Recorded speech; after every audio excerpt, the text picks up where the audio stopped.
All right. Good evening, everyone. Welcome to the what was it? October regular meeting of the Alexander Board of Education. I'd like to call the meeting to order and have roll call, please. Blake, Here. Jay, Here. Josh, Here. Stephen, Here. Aaron. Here. Everybody, please stand for the Pledge of Allegiance. I pledge allegiance to the flag of the United States of America and to the republic for which it stands, one nation, under God, indivisible, with liberty and justice for all.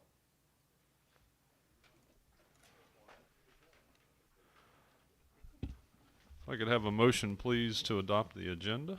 So moved. Blake, Jay, Yes. Josh, Yes. Stephen, Yes. Aaron. All right, reports and comments. We'll start with superintendent's report. All right, I have three that are on the agenda, and I have some others that I've added. First off, we'll start with the agenda items. Down at the Arc, this is something that our boosters have recognized as a need and are willing to tackle. They're going to add two scoreboards. These scoreboards are going to be remote controlled, wireless, and we're going to put them on either end. So we'll have that down there. It'll be a nice enhancement. That gym is used all of the time, and so those will come in handy. So we're proud, or we're appreciative of our boosters and their efforts to raise the money for that. And while I'm talking about the boosters, I do want to say that we are in need of more volunteers. The more people we can get involved with our boosters, the better. Even if it's on a 1 or 2 time basis, every little bit helps. Many hands make light work. All of those things. This weekend, let's see, or no, we have a craft show coming up. That's going to be November 24th. That's going to be at 11. That's a big fundraiser for our boosters. There'll be lots of vendors and there'll be concessions. And again, I can't say enough how much we appreciate them, but also how much we still need a few more hands. If your kids are involved in athletics, your kids are involved in sports, or if your grandkids are involved in sports and you just want to lend a hand 1 or 2, 3 different times, it's up to you. Every little bit helps, and I know they'd be very appreciative. So we want to thank our boosters there. Quick update on the pond. We had talked a little bit about the pond earlier, and today I sent you information that was gathered by our soil and water division, and also from the Athens County. From Athens County, we've got some people involved that do this on a regular basis. We've got an engineer from the state that's in it as well, and they made recommendations. You guys take a look at them. That'll be a conversation that we can have down the road, but take a little time to process it. It comes down to what you want out of it and what the anticipated use is. Given that we can give a short-term fix, but we don't know how short that term is. Ultimately, if it's going to be a mainstay in our district and it consistently used, rather than doing patchwork, I think we do need to consider what that looks like as a fix, because the pond has been in existence for about 50 years. The first evidence of it on our site is back in, I believe, 1974, and those are from aerial photos. They can't find evidence of it before that. That doesn't mean it didn't exist, but it's at least 50 years old. And for a pond, that's a good life. What we have is we've got some intrusion from roots on both sides of the dam, and that is going to eventually eat away into the dam and the integrity of the pond. So look at the information and let's talk a little bit about that. Think about how you see it being used if we do. We talked about pumping water in from LEAX in place of that, because the primary use of that is irrigation. So if you have any questions or comments or anything you'd like to share now, I mean, while we're on a topic. My only thought is that I know there are some people that do use it recreationally. Mm-hmm. Do you have any idea of the number of our students that do use that on a recreational basis? I haven't seen them recently. 2 years ago, it was almost inaccessible with the overgrowth on all around it, the dam and the bank areas and all of that. Dan Phillips and his guys down at the garage, Shane and Danny, made it their mission to clean that area up, get all of that out of there, and take a really good look at it. And when you look at it, it's a nice site, and it could be a really a beneficial site, an asset to our district and to our facilities. But once we cleaned it out, we started to see the problems that we had. And so, yeah, I think it would be used. I think kids have fished down there. I think they do on occasion now. The water levels are so low right now, it's really hard to get to. Yeah, I think we talked, I'm going to jokingly say to our school historians, and I know some people that played football back in the late 60s mentioned that pond, so there might be there might be aerial evidence of it from '74, but it's been there since the mid to late '60s, based on our school historians. All right.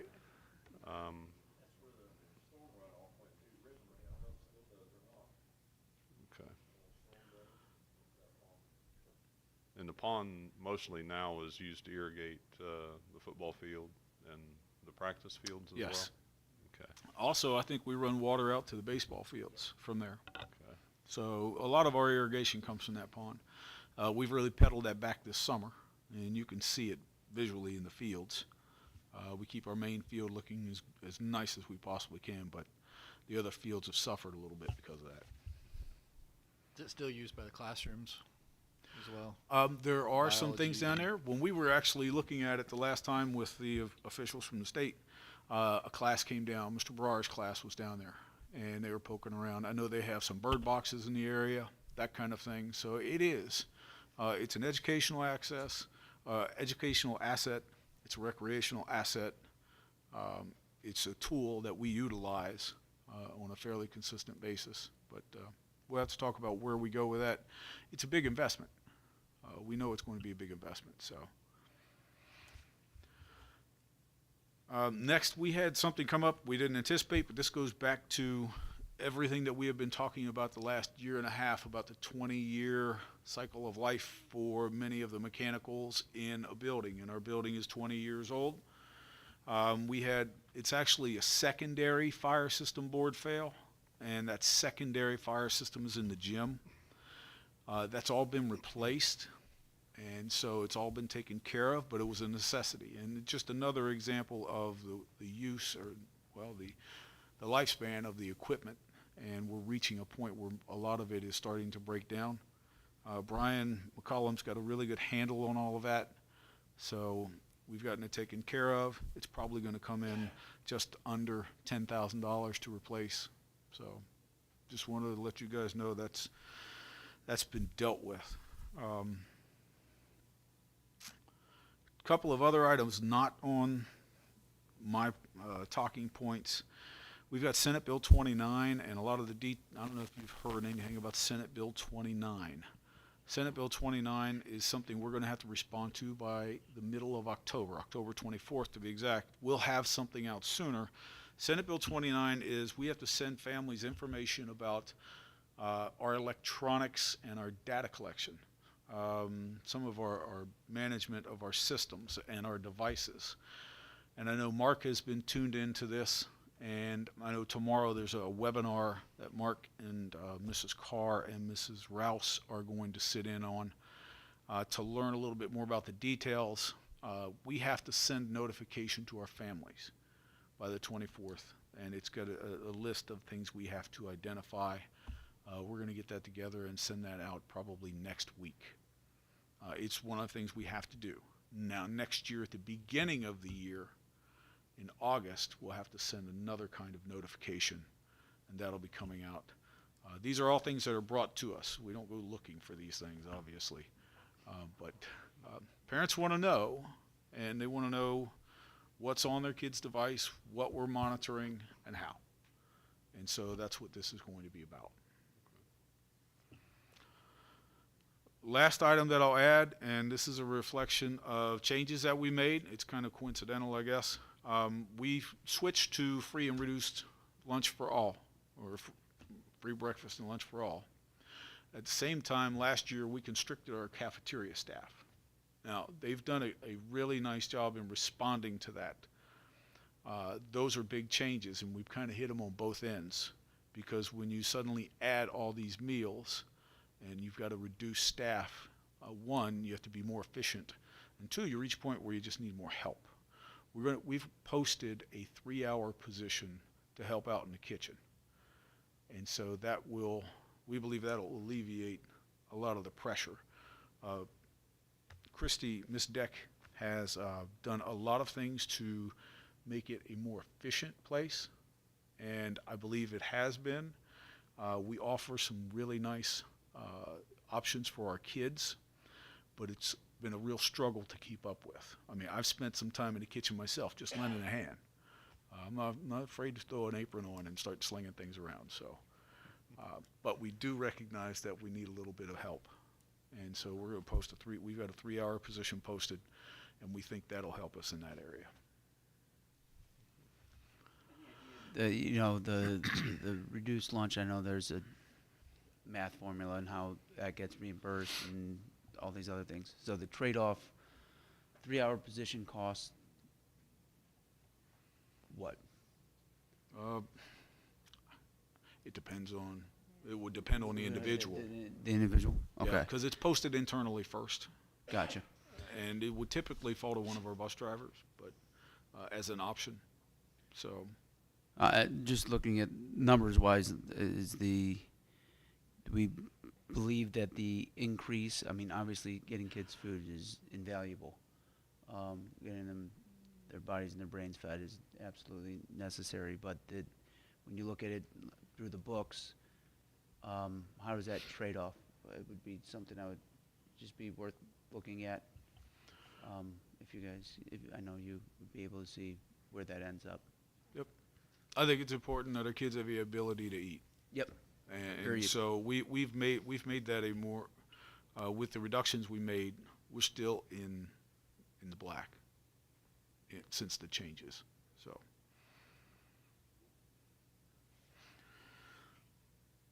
and that's all that I have. It's enough. So I believe Ms. Carr is here this evening, and she's going to talk about the state report card. Ms. Carr's our curriculum director, does a fantastic job for us, and loves to do these things, especially on her birthday.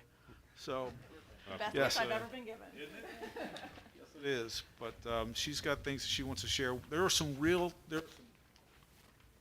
things to really celebrate in the work that we've done, and also there are still places with all the successes that we've had and all of that, there are still places where we can grow and get better, and so I'm going to turn it over to Ms. Carr and let her talk a little bit about that. So, Well, Mr. Hampton basically took my opening line of the report card's a good time for us to kind of pause and reflect. Most of the measures lag 1 year, so a lot of the data we're going to be looking at is from last school year, but some of it does lag 2 years. But it gives us a chance to look at what we are doing well, what we can improve upon, and like Mr. Hampton was saying, we were very pleasantly surprised this year when the report card came out. There are a lot of things that I think we should be celebrating right now. And talking to our staff, I feel like it has been a really good morale booster around here. When the report card came out, a lot of people have been talking about it for a couple of weeks. So we're actually kind of excited to share this today. Just to review, I know most of you have heard me give the report card spiel pretty much every October for the last 6-7 years that I've been here, and nothing has really drastically changed, but just the overall rating is based off of 5 components. The 5 components are achievement, progress, gap closing, graduation rate, and early literacy. There are other components on the report card, but those components are not part of the overall rating. They're just information only. However, the college, career, workforce, and military readiness that currently is just information only, next year when it comes out, that is supposed to be a rated component. So that's been on there 2 or 3 years at this point. So next year that'll actually be factored into our overall rating as a district. So the good news is overall we were 4.5 stars out of 5. That is the same overall rating that we had last school year. When we were looking at this last year when I came here, to be honest, I prepared you because we were expecting to see some things drop on the report card this year because we made a lot of big changes. And oftentimes with big changes, you see a little bit of a dip before things start to come back up to where you're expecting. Well, the good news is we maintained in every category or went up across the board. And so that was a big celebration. Kudos to our staff. There was a lot of hard work in the last year, a lot of changes. Change isn't easy for anybody. But the staff has really embraced it, put in a lot of time and effort, and I think the report card's reflecting that. When you look at, I don't like being on this side. I know Mark's going to tell me you can't see me, but the right-handedness in me is wanting to go over here. So if you look at these overall, so the 4.5 is the overall, the entire report card. The smaller stars are the individual ratings for every every component. Every component is out of 5. So you can see in achievement we had 3, progress we had 5, early literacy we had 3, graduation we had 5, and gap closing we had 4. Those are all the same as last year except for graduation. Graduation rate, last year we were 4 stars and this year we are 5. So across the board, that's pretty good, consistent, and an improvement on all of those. If you look at these tables, what you are seeing, this is the state level. So across the entire state, this is where every school district fell. So only 68 schools in the entire state hit 5 stars, 101, 4.5, and you can see as it goes down. And similar districts, ODE or ODEW likes to say there are 20 school districts similar to every school district, and they basically plotted, they pick schools that are similar in terms of the income of the district, rural, urban. If you look at the schools who fall on our list this year, Warren was one, Fort Fry was another. Amanda Clear Creek is typically in our list. I think Fairfield Union possibly is in there. There are schools that if you look at them and you know much about the schools, you're like, oh, that kind of makes sense. They actually are pretty similar to us. Their student population, their families are similar. And in my opinion, when I'm looking at the report card, I like to compare us to those similar districts more so than our county because I think it's a better comparison in terms of what our students are made up of. And within those 20 that they identified that are similar to us, there were no 5-star school districts and only 3 4.5. So I think that's something to really be proud of. I think that's a reflection of a lot of good work that is happening here right now. This is just showing you the numbers behind how that is calculated. To get 5 stars, you have to have 4.125 points. We had 3.75. Last year, we had 3.679, so we went up a little bit from last year, which is good. And those numbers aren't going to go up quickly, but I think any little inch we're going up is a good thing right now. And you can see that those different components have different weights. So the achievement and progress component each have 29%, and then the other 3 are 14%. So for the overall rating, I think there are a lot of things to celebrate. Again, like I said, we maintained or grew in every category. The graduation rate improved to 5 stars, and I think that's something to really celebrate. I mean, our number one goal is here, obviously, for our kids to graduate and be successful, and I think that's really being reflected in the graduation rate right now. Some of the things that I think we are doing that contributed to this, we've really been focusing on the team school improvement structures. So we have monthly teacher-based teams that meet. We have monthly building level teams, and then about quarterly district level teams. And at all those meetings, we discuss academics, progress, data, what's going well, what's not going well, and really work with the teachers to kind of get all the things in place that they need to help their students. Something else we've been focusing on is evidence-based instructional practices, and that's a push from the state of Ohio. You probably have heard high-quality instructional materials has become a high focus. And that's really helped us focus in on what are the right things to be using to help teach our kids and make sure that what we're using has evidence base. It's not just something we found on the shelf from 20 years ago or some guy in his basement's creating. There's things that have been tested and proven to have good results. And then lastly, we've been really working on consistency across grade level. I mean, the kids having a curriculum that's the same grade after grade, a curriculum doesn't fix problems, but consistency does. It gives the kids that foundation that they can grow on.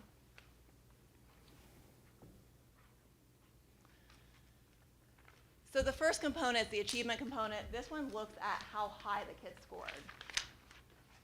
So when you are looking at these categories,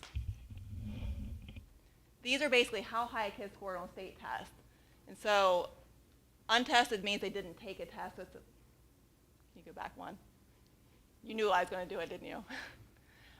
Untested means that those are kids who we were unable to test for various reasons, like maybe a kid who had a health emergency during state testing or something along those lines. We worked very hard to not have that happen. We actually had a 99.9% tested rate, which is really high, and I think that's a credit to our school counselors because they put a lot of effort into making sure we get all the kids tested in the windows. But then the ratings go up. So limited is the lowest score a student can get on state tests, then basic, and then anything proficient, sorry. Before we do, Mark and I ran through this before, and he said, you're going to click this and need to go back. And I said, I'll just look at you and you can put it back for me. But proficient and above is ideally the goal. That means our students are scoring at grade level or higher on those state tests. And within those categories, they give them a rate of points. So obviously you can see proficient, you get 1, because that's the baseline goal. And then you get more points if they get a higher score or less points if they get a lower score. And that's what gives us this 86.1 to turn into that percentage. This is one of the components that I think we are really close to getting up to that next star level. If you see, we're at 78.8%, and at 80% you go up to 4 stars. So this is one that we've been working on. I think it will continue to increase. I know this year alone our Advanced Plus numbers went up, and part of that is some coding changes we made. Some of our students who had been in different programs with gifted, with algebra, they hadn't historically been coded with acceleration, which to get Advanced Plus, basically you have to score advanced and be coded as accelerated. So there's no difference in terms of how these two kids scored. It's just one of them was scored as taking, like if it's an 8th grader taking algebra or a 5th grader taking 6th grade math. If you're taking an assessment out of your grade level, you can get that plus with advanced, which is basically, it's a numbers game in a way, but it's just one of those little things that we have been working on and really trying to understand the data to make sure we can fix those little things and get all the points we possibly can. Is that acceleration, even though a couple of students have moved up? Is that what you're talking about?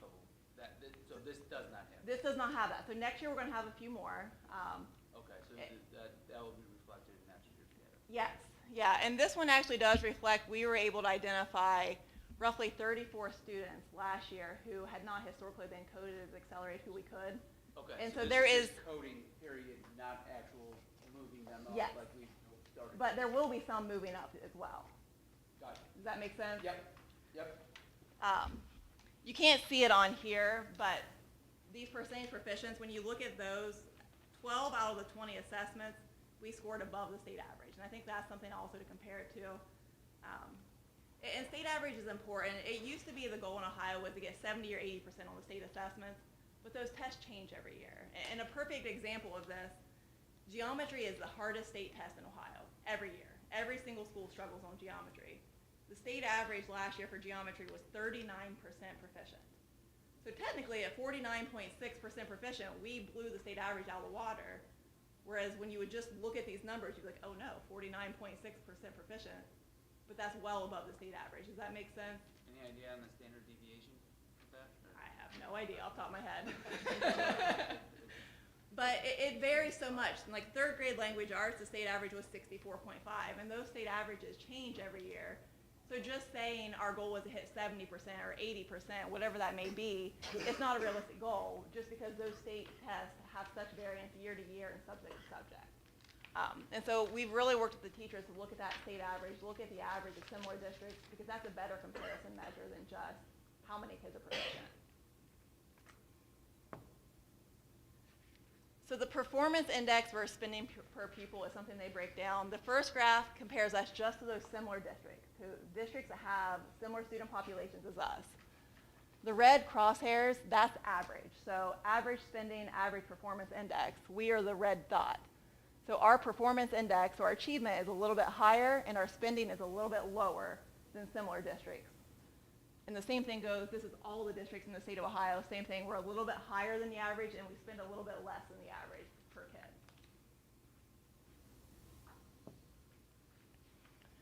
So achievement component, some of the celebrations, our performance index did improve by 0.2, increase in number of students that's scoring Advanced Plus by 0.9%.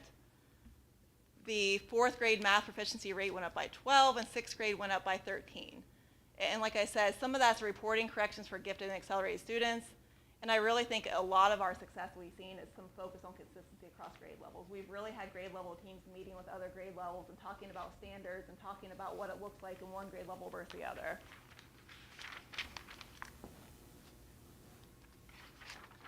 All right, progress component. So this is the one where the state looks at how did kids score compared to how the state expected them to score. Did they grow as much as the state expected them to do?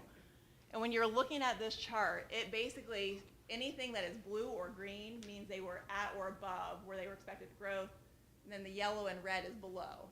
So overall, if you look at this, we did pretty well. I mean, for the most part, every subject area except for just 1, 2, 3, 4 was at or above expected growth. And when you look at the all grades, when they average all of them out, we are at or above expected growth for all subject areas. 14 out of the 18 tests, we were above expected growth. They do not give a progress or a value added for third grade because that's the starting point for state tests. So you can't measure growth. That's basically where it starts, and then you start looking at the growth off of that test.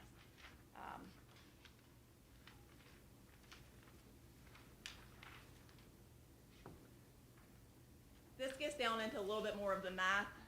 This might be more of what you're looking for, Mr. Regan. But it gets down into more of looking at the kind of the details of how some of those things are calculated. The gain index is how certain they are about that number. And then the effect size is how much, and basically how big the effect of that growth was on those students. And when you look across the board, we did fairly well. Something that I wanted to point out, if you look at our gifted students and our students with disabilities, they showed growth in both those categories. And that's kind of an anomaly because that means we're hitting both ends of the spectrum. They're both showing growth. And I think that's something to really be proud of. I mean, when you look at language arts, for example, overall, that's basically all of our students and our gifted students and our students with disabilities across the board showed relatively similar growth. And I think that goes back to we're really working on that tier 1 instruction and helping the teachers understand the importance of getting that consistency across the board. And we're training our teachers to work not only with students who are gifted, but students with disabilities. We're pushing support into the classrooms. And we've done a lot more inclusion in the special education realm. And then this one just shows that same data, but in a different fashion. Those plus sizes show categories where there was growth compared to last year to this year's report card. So across the board, we showed a lot of growth in all the different areas.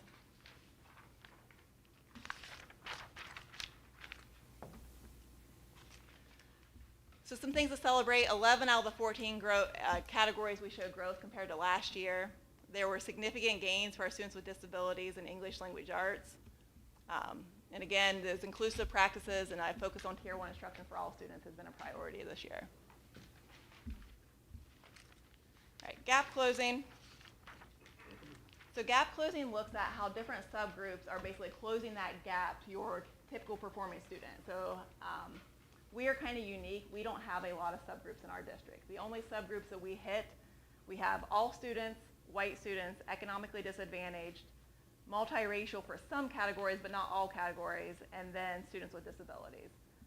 So when we are looking at achievement, when you see points possible, every point possible here, that's a subgroup. And so what this means is 3 out of our 5 subgroups met that achievement. And here, that was the same thing. 4 out of 5 met the achievement out of the subgroups.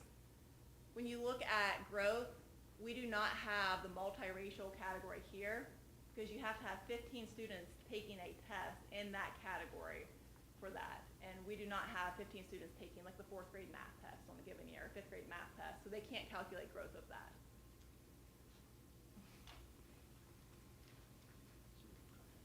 So that's why those ones are 5, those ones are 4.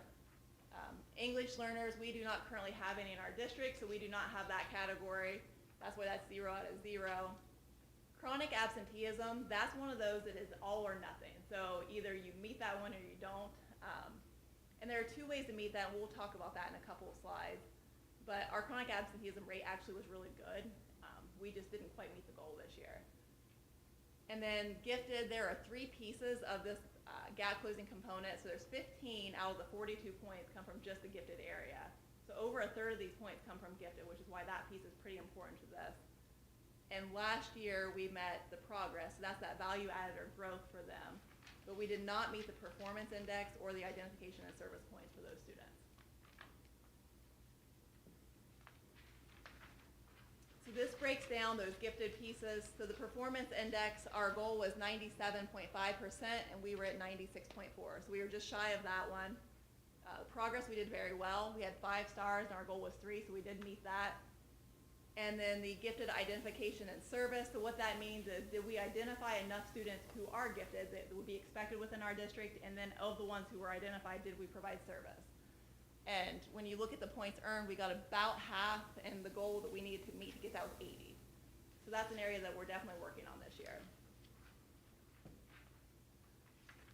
Chronic absenteeism rate. So chronically absent in Ohio, to get that, it is 10% or more of school. So if a student misses 10% more of school, they are considered chronically absent, and that's excused or unexcused. So let's say a kid has a whole bunch of doctor's excuses, they're technically excused, they will still be marked as chronically absent. So there's really no way around that from our perspective reporting-wise. The goal for that one this year was 18.3%. Last year, if I remember correctly, we were roughly 18 to 19%. Yeah, so which both are very good. I mean, if you look at across the state, I mean, last year, to be honest, we had other schools calling us asking us how we got ours so low. So 21 is nothing to not be proud of. That is a very good rate compared to other schools. But the way this one is measured, either you have to improve last year's or meet that 18.3. And so since we didn't improve last year's or meet the 18.3, like I said, it's all or nothing. We just didn't meet it this year. I don't even think I touched it that time. I think you're over there tricking me. And again, this one breaks it down by the subcategories.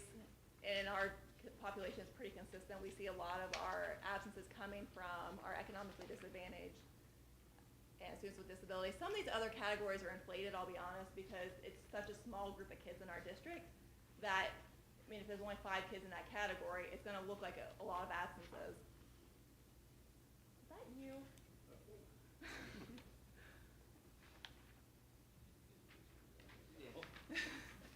I think he's back there laughing as he's like clicking and messing with me. The gap closing component, so again, I think some things we ought to celebrate this year is our testing participation rate was 99.9%. In language arts, our students with disabilities and economically disadvantaged showed a large amount of growth. Again, we have put a lot of focus on remediation in our district. We have reading tutoring at the elementary. We are very blessed and fortunate to have Mrs. Kostrel as well as 4 fellows helping provide that reading tutoring at the elementary. We have a reading tutor at the junior high school level, and we also have credit recovery program in place, and we have an algebra/geometry remediation class for students who are struggling to get the algebra points. And I think when you combine all of those things, it really helps our students who are struggling to catch back up, who happen to get behind. All right, early literacy. This is one that the state has put a lot of emphasis on, and this is one that I think I have been here probably 3 or 4 separate times in the last couple years to talk about different pieces of this. Kudos to Mrs. Rouse and all of our teachers and our staff at the elementary. There has been a lot of really hard work put into this. I mean, the amount of professional development, the amount of change. Our new curriculum program this year is going very well, and our teachers have really embraced it. I mean, if you walk down our hallways, it's kind of interesting to see the amount of knowledge our kids are gaining through just their reading curriculum at this point. And I think we're going to start to see that reflected in these numbers soon. I know Mrs. Rouse said her student came home and was telling her all about Confucius the other night. We had 2nd graders who were writing their name in different languages in the hallways. We've got 1st graders who are talking about how long the digestive tracts are. I mean, it's very neat to see the amount of information that they're gaining from reading. And kids are sponges, and I think we're going to keep seeing some progress in all the subject areas based on that. But when we look at our early literacy data, there are a few things to point out. So this component has 3 pieces. The 3 different pieces are these here. Let's take a step back. So proficiency in 3rd grade reading is 1. So we had 71.2% proficient. Promotion to 4th grade, we had 100% of our students who were in 3rd grade last year got promoted to 4th grade this year, so none of them got stuck by the 3rd grade reading guarantee. And part of that's attributed to the state has given us some flexibility with that we didn't previously have. I mean, before there was basically a hard cut. If they didn't meet certain scores, we couldn't promote them. Now there's actually a parent requests in certain situations where they can bypass some of those requirements. And then improving K-3 literacy, so what that does is it looks at fall data to fall data. So it actually would be fall of 22 to fall of 23. So that's what you're seeing here. So every year when kids first hit the doors, one of the first things we do is we give them a reading screener to kind of see, are they on track or off track? And then a year later, we do the same thing again. And the goal is, when we look at them a year later, if they were off track, our hope is that they are now on track. And so when we look at that, so basically what this is telling you is 33% of those students who were off track 2 years ago, when we did this last year at the beginning of the year, were then on track. So we moved 1 out of 3 kids essentially to on track, which is good. Obviously, we'd like to see it better, and that's one of the things we're definitely working on.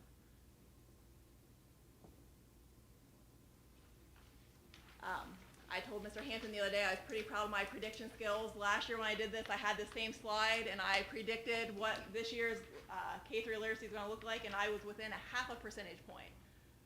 You're going to buy the next lottery ticket? I might buy the next lottery ticket, maybe birthday predictions all combined. I'd get very lucky tonight. But looking at our fall screening diagnostic this year, a couple things before I explain this. We are very excited. Typically when our kindergarten comes in, more than half of our kindergarten students are off track when they start the year. This year when they came in, we had only 24% of our kindergartners when they hit the door were off track. I mean, so that's almost half as many as normal were off track. And I think that's a big kudos to our preschool teachers and the efforts they have been doing. What we are doing there, we're starting to see it. And that's one of those things that's going to multiply the results as years to come. If we only have a quarter of our kids who we really need to focus on getting them back on track, that's less resources and more focused resources. And then hopefully this continues year after year, and we're able to get some of those things on board. The ESC and the preschool classrooms have done a really great job of working with us to kind of collaborate, having their curriculum match our curriculum. They've been doing some of the same professional development that the teachers in our building are doing, and those things are going to keep trickling up. But my prediction for next year, looking at our numbers came in pretty good this year. Our kindergarten and first grade numbers were better than we've been in several years. To be honest, I was expecting a significant kind of drop for a couple years. We did several big changes, including changing to a much more rigorous screener. And I'm not going to say we've improved, because a 6% decrease isn't really, I mean, it is an improvement, but it's not a substantial improvement. But maintaining is a win right now, and I think maintaining needs to be celebrated, because to be honest, every other school who has done this ahead of us, they saw a significant dip, and I could be eating my words, and next year we may see that dip a little bit delayed, but for now we're going to celebrate the fact that we have at least maintained where we were and went up a little bit during some significant changes, and I think we're going to see that upswing starting to pick up really next year and the year after.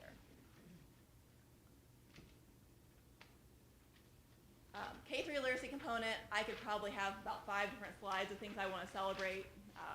It's one of the things that I think a lot of us are taking pride in right now, that some really good things are happening. 100% promotion to 4th grade, over 70% proficient in 3rd grade. The current kindergarten data, like I said, is some of the strongest it has been in a number of years. And last year's 1st grade class had a 14% improvement of number of kids on track. That's a huge amount of growth. I'm really proud of our teachers. Marilyn could chime in. It's been a lot of work, and I think they all thought we were a little bit crazy when we started this, but they're really starting to understand and see it, and I think they're getting excited too. And again, like I said, some of the things that contributed, we have a strong intervention program. The new curriculum is really helping, the professional development. All of our systems are finally in line with each other. We don't have all these different pockets of things happening in isolation. Our intervention, our special education, our classroom instruction, they're all on the same page. So kids are getting the same thing no matter what part of the instruction they're getting during the day. Okay, graduation rate, this is another thing I think we need to be very proud of. When we look at the graduation rate, we went from 4 stars to 5 stars. Looking back, you can see our trend back to 2019. Obviously, there's a little dip there when we were in the 2020, 2021 school year during COVID, when things went a little bit different around here, and I think everywhere. But we have a significant upward trend right now that I think is something to be proud of. We put a lot of things in place to really help catch our students, identify the right track for them, get them linked up with programs and supports, and keep our kids here and graduate them as best we can. This lag, so this 4-year graduation rate would actually be for the class of 2023, not 2024. Because the way they calculate this, they put the 4-year and a 5-year graduation rate together, so it does lag behind. This is one of the ones that's not just last year's data, it's 2 years ago as well. And again, when you look at our district compared to similar district and state average, again, we are outperforming both similar and the state average on this performance indicator.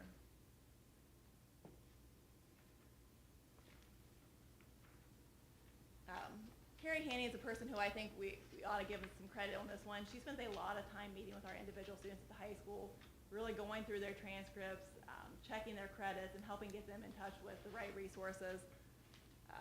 We have an in-house industry credential as well, so if a student can't make the algebra or a language arts competency score on the state test, if they can prove they have an industry credential, so some type of skill that negates those state test results, then they can still graduate, and we have one in-house that's a leadership credential we can offer.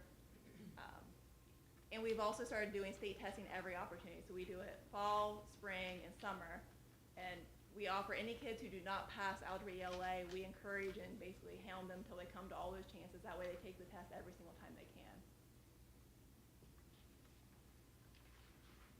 College, career, workforce, and military readiness. This is the one that I said currently is not rated, but next year it will be.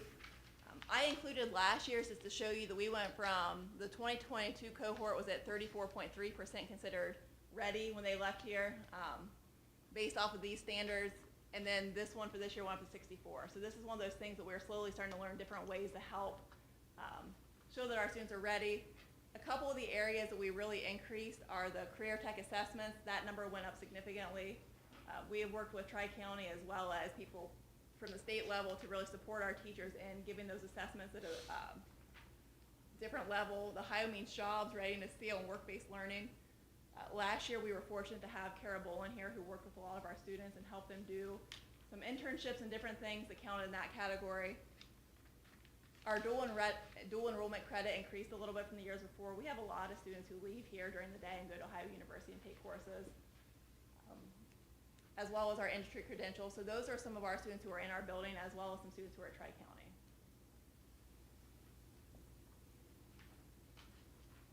Again, some things to celebrate: 30% increased CTE scores. Some of the efforts to acknowledge, we collaborate with Tri-County. Career coaching position really helped us last year. I mean, unfortunately, that was not a grant-funded thing that we were able to continue this year, but it did help in a lot of different areas. And constant monitoring student requirements by the school counselors. So they really work with the individual kids to monitor what they need. All right, questions?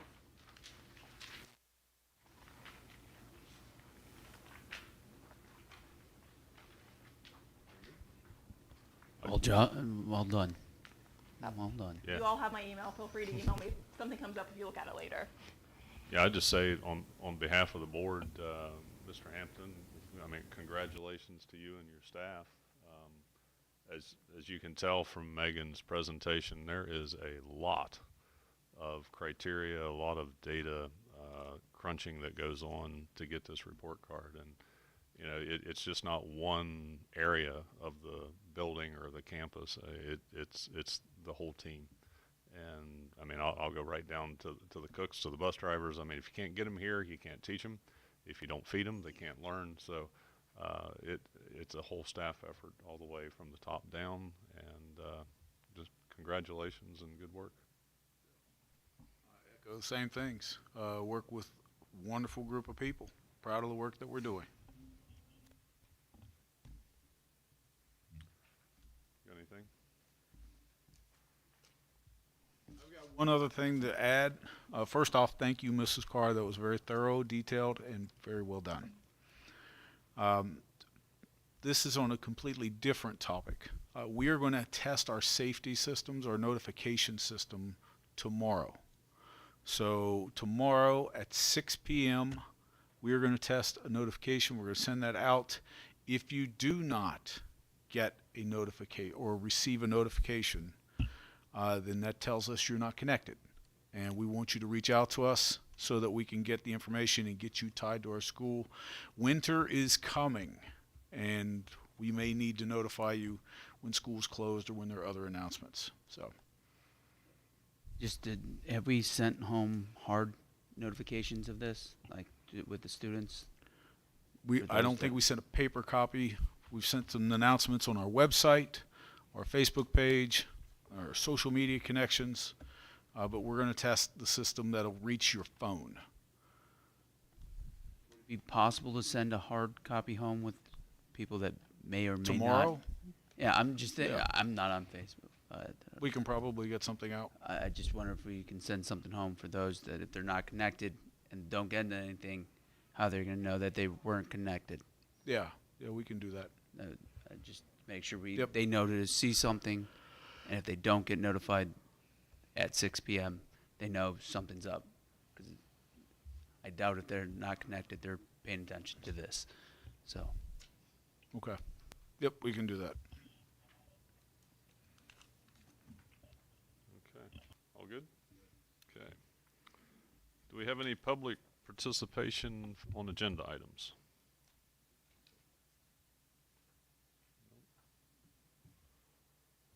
Okay, then moving on, treasurer's recommendations. It's recommended the Board of Education approve the minutes of the September 11th, 2024 special and regular meetings. So moved.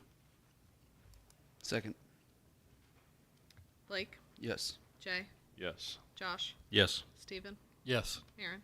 Yes. It's recommended the Board of Education approve the financial statement for the month ending September 30th, 2024. So moved. Seconded. Blake, Yes. Jay, Yes. Josh, Yes. Stephen, Yes. Aaron. Yes.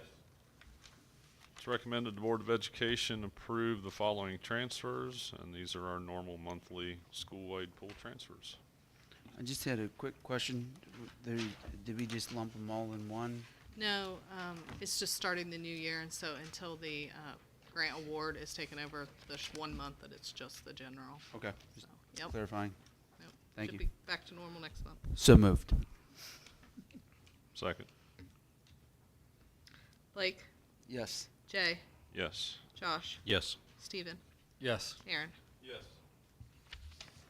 Under superintendent's recommendations, it's recommended the Board of Education approve the following substitute paraprofessionals and teachers and recommended by the Athens Meigs ESC superintendent. So moved. Second. Blake, Yes. Jay, Yes. Josh, Yes. Stephen, I'll abstain. Aaron. Yes. It's recommended the Board of Education employ the following pending their meeting all state and local requirements. Amelia Arnold and Chris Miller. So So- moved. Second. Blake, Yes. Jay, Yes. Josh, Yes. Stephen, Yes. Aaron. Yes. It's recommended the Board of Education change the classification of Jennifer Mitchell from paraprofessional to cook 1 effective October 7th, 2024. So moved. Seconded.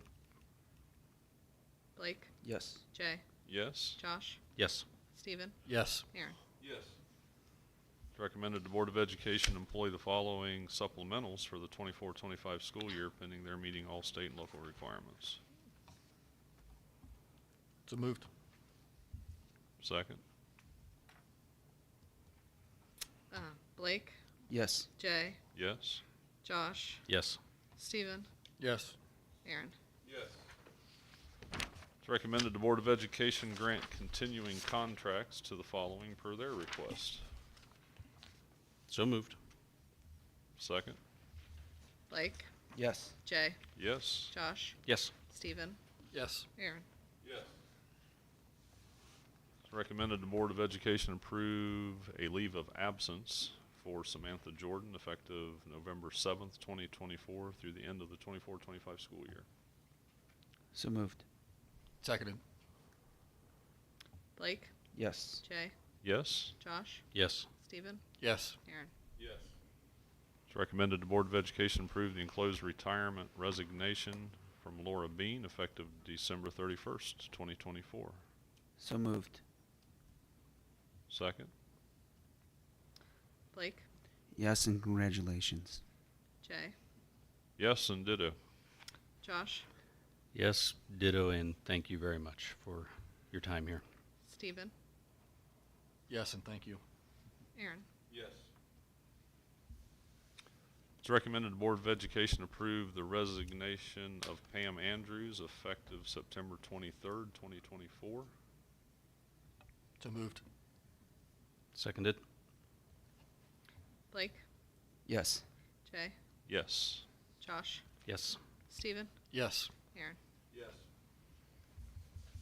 It's recommended the Board of Education approve the resignation of Justin Roush, 2024-25 head track coach.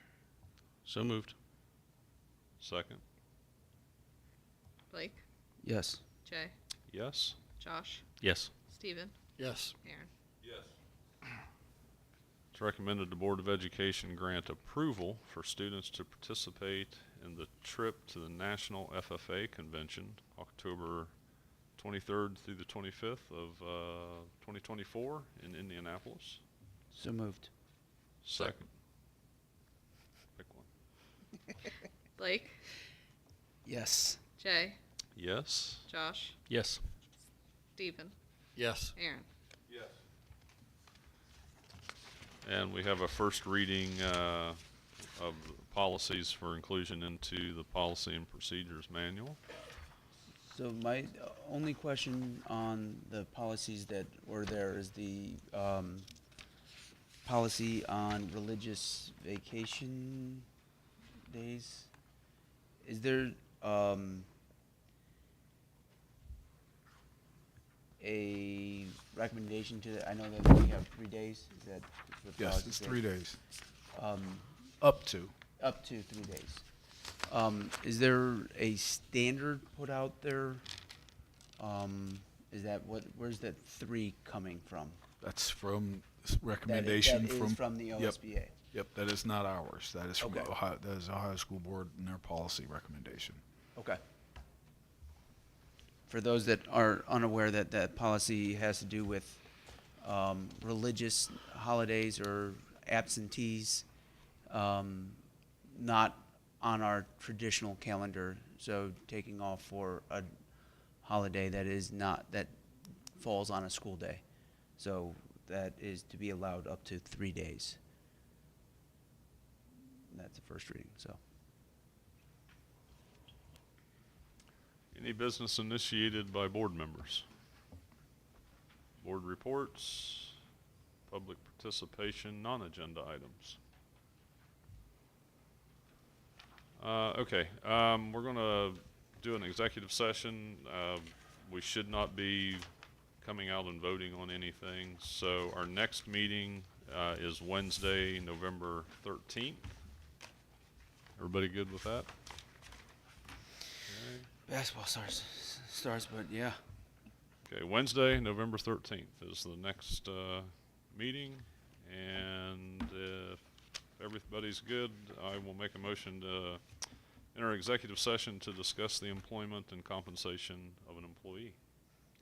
Second, Blake, yes. Jay, Yes? Josh, Yes. Stephen, Yes. Aaron. Yes.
out and go.